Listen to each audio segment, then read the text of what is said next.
ওকে। আসসালামু আলাইকুম রহমতুল্লাহ। আমি এখন আছি সৌদি আরবে নাইট। এই শহরটার মধ্যে আমরা বলতে পারি পাহাড়তলি। এই পুরো শহরটাই পাহাড়ের উপরে। আমরা তো আসলে আজওয়া খেজুর বা বিভিন্ন ধরনের খেজুর সেল করি, আপনাদেরকে আসলে দেখাইতে পারি না এই খেজুরটা কেমন আর কি কাঁচা থাকা অবস্থায়। যেমন আজওয়া খেজুর, এই যে অলরেডি আমি আপনাদেরকে দেখাচ্ছি। এই এই যে আমি পেরেছি, এটা খাবো ইনশাল্লাহ।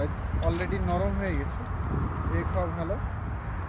এটা হচ্ছে আজওয়া খেজুর, এটা যে কাঁচা অবস্থায় আছে। এটা হচ্ছে কি মাস জুলাই। জুলাই মাস।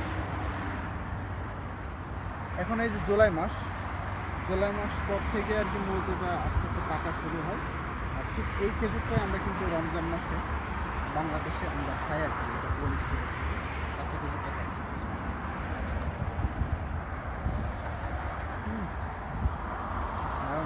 ওই যে আর এই পাশে যদি দেখেন, ওই যে ওই দূরে ওইটা হচ্ছে পাথর কাটা হচ্ছে আর কি। বিভিন্ন ধরনের, যত বললাম না পাহাড়তলি, বিভিন্ন রকমের এই পাথর কেটে কেটে কিন্তু এই জায়গায় বিভিন্ন ধরনের ইন্ডাস্ট্রি তৈরি হচ্ছে। আর এরপরে আছে এই যে খেজুর গাছ, যেমন ছোট ছোট বাগান, অনেকগুলা বাগান আছে। তো বিভিন্ন বাগান থেকে মূলত খেজুরগুলো সংগ্রহ করা হয়।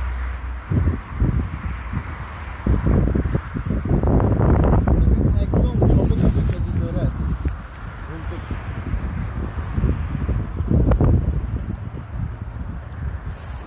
ভালো থাকবেন।